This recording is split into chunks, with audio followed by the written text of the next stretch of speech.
আসসালামু আলাইকুম বন্ধুরা।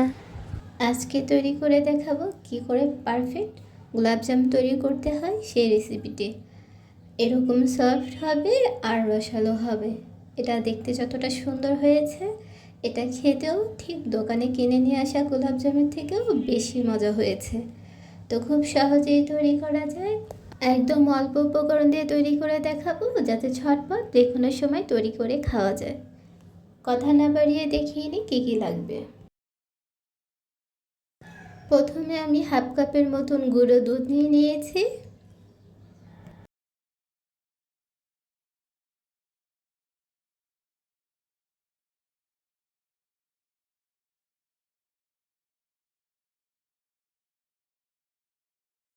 দিয়ে দিতে হবে 3 টেবিল চামচ কর্নফ্লাওয়ার। এর পরিবর্তে ময়দা ব্যবহারও করা যাবে। এ পর্যায়ে এসে হাতের চিমটি ধরে 1 চিমটি বেকিং পাউডার দিয়ে দিলেই হবে। বেশি পরিমাণ দেওয়া যাবে না, যাতে মিষ্টিটা শক্ত হয়ে যাবে। সব কিছুকে চামচ দিয়ে ভালো করে মিশিয়ে নেব, যাতে কোথাও বেশি কম না হয়ে থাকে।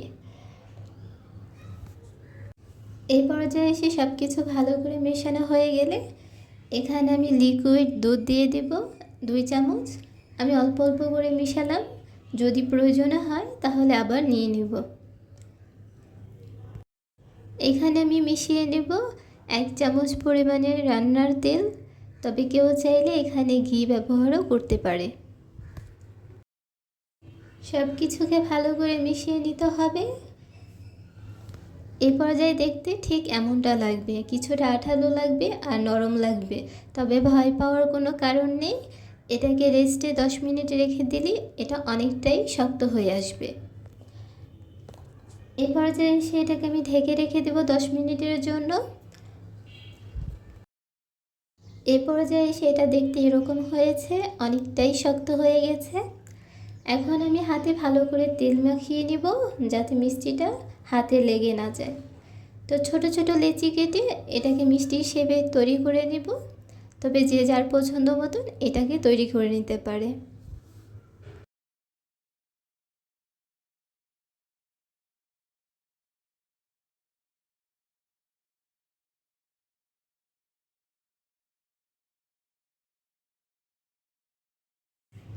এখানে হাফ কাপ গুঁড়ো দুধ দিয়ে 16টা মিষ্টি হয়েছে। এই পর্যায়ে এসে তেলটা যখন হালকা গরম হয়ে যাবে, তখনই মিষ্টিগুলো ছেড়ে দিতে হবে। মিষ্টিগুলো ভাজার সময় কখনোই চুলার আঁচ বাড়ানো যাবে না, তাতে মিষ্টিগুলো পুড়ে যাবে আর ভেতর থেকেও কাঁচা থাকবে।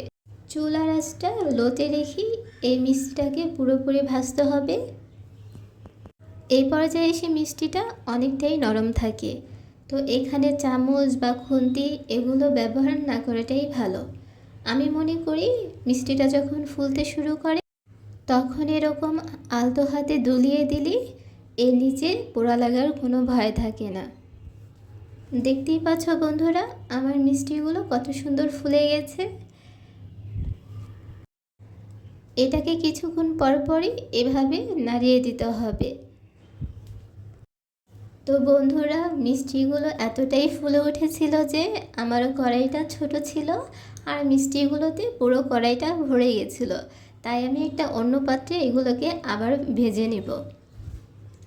তো এগুলো অনেকটাই ব্রাউন কালার হয়ে গেছে।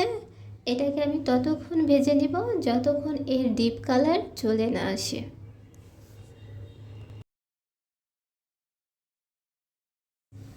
প্রায় মিষ্টিটাকে 20 মিনিট ভাজার পর এই মিষ্টির কালারটা আমি যেরকম চাচ্ছিলাম সেরকমই হয়েছে। তো এই পর্যায়ে এগুলোকে আমি নামিয়ে নেব।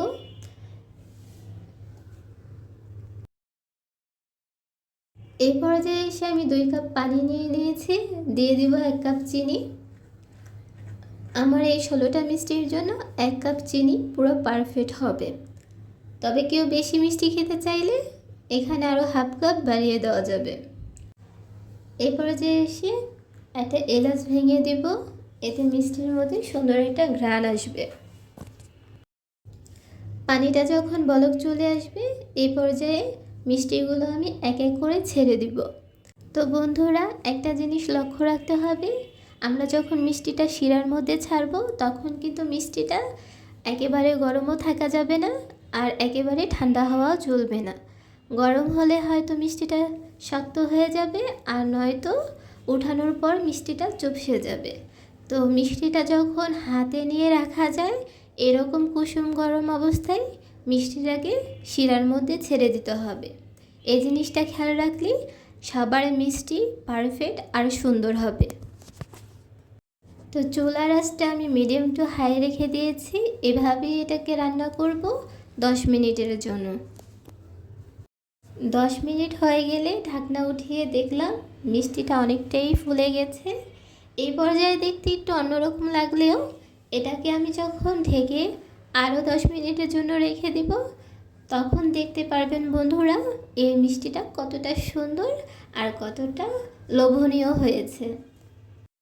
প্রায় 10 মিনিট পর এখন আমি মিষ্টিটাকে খুলে দেখলাম। আমি এর আগেও একবার চেক করেছি, তখন একটা মিষ্টি কেটে দেখেছিলাম যে এর ভেতরে কী অবস্থা আছে। তো এখন দেখতেই পাচ্ছ বন্ধুরা আমার মিষ্টিটা এত সুন্দর হয়েছে, পুরো রসটা টেনে গেছে আর মিষ্টিগুলো ফুলে পুরো পাত্রটা ভরে গেছে। এই পর্যায়ে এসে মিষ্টিটাকে ঠান্ডা হওয়ার অপেক্ষায় থাকবো। মিষ্টিটা ঠান্ডা হয়ে গেলে ফ্রিজে রেখে দিব 1 ঘন্টার জন্য, কারণ আমার কাছে মিষ্টিটা ঠান্ডা ঠান্ডা খেতেই ভালো লাগে। দেখতেই পাচ্ছ বন্ধুরা আমার গোলাপজামটা কতটা সুন্দর আর পারফেক্ট হয়েছে। বাইরে থেকে কিনে নিয়ে আসা গোলাপজাম বাহিরের মতনই হয়, কিন্তু ঘরে তৈরি করা গোলাপজামটা একটু বেশি টেস্টি হয়। দেখতেই পাচ্ছ বন্ধুরা কতটা রসালো আর কতটা সফট হয়েছে। এটা নিচে রাখার সাথে সাথেই পুরো রসটা টেনে নিয়ে যাচ্ছে। তো এরকম মিষ্টি বানাতে চাইলে তোমরাও ট্রাই করতে পারো যখন তখন যে কোনো সময়। আশা করি এই টিপসগুলো ফলো করলে সবার মিষ্টি পারফেক্ট হবে। তো বন্ধুরা তোমরাও চাইলে একবার ট্রাই করে দেখতে পারো, আশা করি তোমাদেরটাও খুব সুন্দর হবে।